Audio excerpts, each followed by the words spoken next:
Hola, Truth Consciousness Seeds from Popayán, Colombia.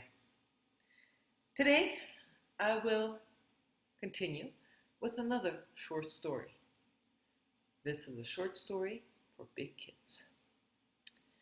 According to an old legend, there was a time when human beings were gods. With their minds, they could create all they wished, and no illness could touch them.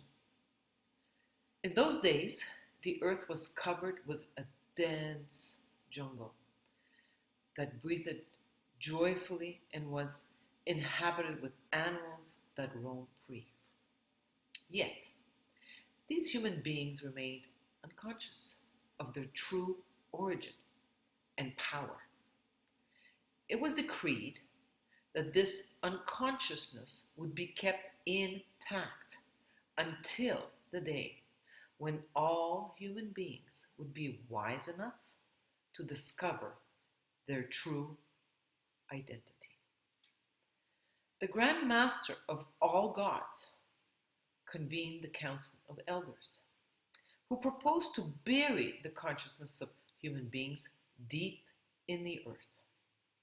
The Grand Master answered, "No, human beings may dig and they will find it." The Council of Elders suggested in this case, let's throw it in the sea, so that it sinks to the bottom of the deepest oceans. No, said the masters. Sooner or later, human beings will explore the ocean depths. They will find it and bring it back to the surface. The council finally advised, then let us place it among the stars in the sky. And the master interrupted. Human beings will eventually explore the cosmos. And if they find it before they're ready, they might misuse it.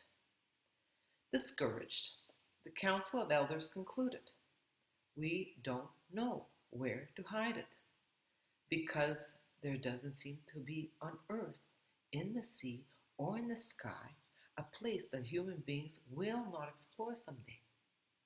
The master then said, this is what we should do with human consciousness.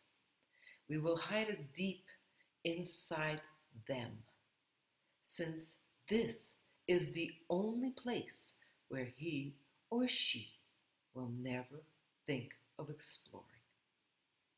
According to this legend, since that time, human beings have traveled around the earth, explored, climbed, dived, flown in the sky, vainly trying to find something that already exists deep inside each and every one of them.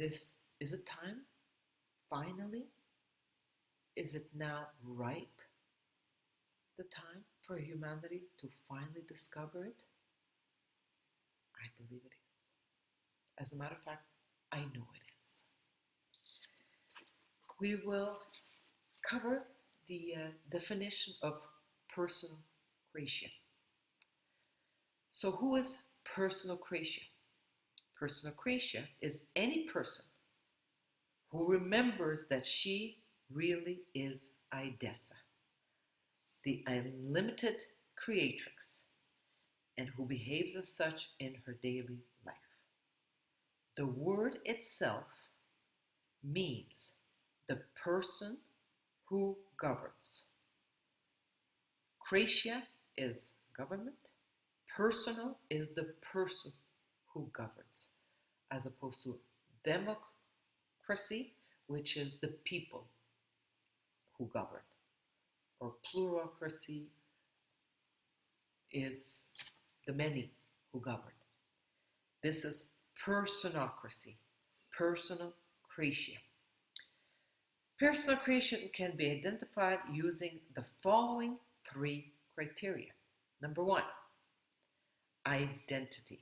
She knows that she is all of Idessa and not just a piece, a member or spark of the divine, not just a piece, not just a spark, all of the divine. She is aware that she owns all Idessic attributes. Number 2, authority. She recognizes her individual sovereignty, her supreme internal authority. She chooses to give priority to her feminine principle. She is under the governance of her soul.